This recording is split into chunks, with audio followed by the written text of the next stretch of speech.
What is going on, guys? Nisky here, back with another hockey talk. And if you didn't see it first, I already did the Eastern Conference predictions, but now we're going to do the West. So here it is.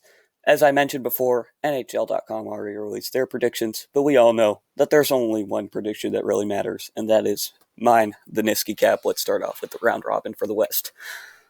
Finishing first, I've got the Golden Knights. Finishing second, I've got the defending Stanley Cup champion St. Louis Blues. Finishing third, I have the Colorado Avalanche, and finishing fourth, I have the Dallas Stars.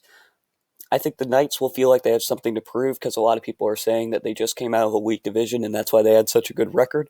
So I feel like they're going to want to show people that they can still compete with the best of the best. Blues, defending Stanley Cup champs, they had a really good regular season. I'm not sure if there are a lot of teams that can stop them in this Western Conference. The Avalanche are a confusing team to me because they're very young and speedy, but in the playoffs for hockey, speed doesn't win you anything. I think that they can still get a win in this round-robin round, but I really don't have high hopes, unlike a lot of people, for the Avalanche. To survive in playoff hockey, you need a lot of grit, depth, and toughness. I just don't think that the Avalanche possess those traits. And then lastly, you got the Dallas Stars, who I think are kind of the outlier in this round-robin. They just kind of squeaked into it because of where their points were at the pause.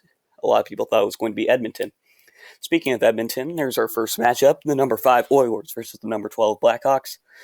And this is going to make a lot of people angry, but I'm picking the Blackhawks here.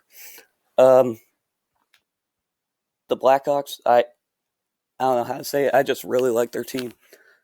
I really like the way that they had finally figured out how to pull things together, and then you got Patrick Kane on your team who can always win you a game. So, I know that, man, this is really hard, but I just see Chicago winning this. I don't know how else to say it. Then next up, we got the Predators versus the Coyotes, and this one's much easier for me. I think that this one should definitely be Arizona. Darcy Kemper is one of the most underrated goalies in the league. I think that if he had been healthy this season, he probably would have won the Vezina trophy. And then they have lots of good forward and defensive depth. And then Nashville, I always feel like every season, after that Stanley Cup final run in 2017 when they were the worst seed in the West, they just get a lot of hype, and then they never live up to it. It happened last year when they lost in the first round to the Stars. Yeah, I just see Arizona. Next up, we got the Canucks and the Wild, and yet again, I'm going with the lower seed in this one. I really like the way that Dean Evason has really changed this Minnesota Wild team ever since he took over as head coach, and I really think that will propel them to a win over the Canucks. Neither team really has playoff experience here, so you can't really go off of that, and I think that the coaching is just better on the Wild side, so that's why I'm going with them here. Lastly, we have the number 8 Calgary Flames versus the number 9 Winnipeg Jets, and this one is very easy for me as well. I think that this one will be the Flames, and honestly, I think it could be a sweep. The reason Winnipeg is ranked this high is because of their goaltending from Connor Hell, and I think that because of the pause, because of the pause, he's going to lose all that momentum he had that was keeping the Jets in games. They were winning a lot of really low-scoring games, 2-1, 1-0, 2-0. And I think that they just don't to score in games. They don't have a good defense. Hellbuck was the only reason that they were able to get such a high seed in the playoffs, and I really think that the Flames are just a much better balanced team, a much better all-around team, and yeah, Calgary's going to win that one.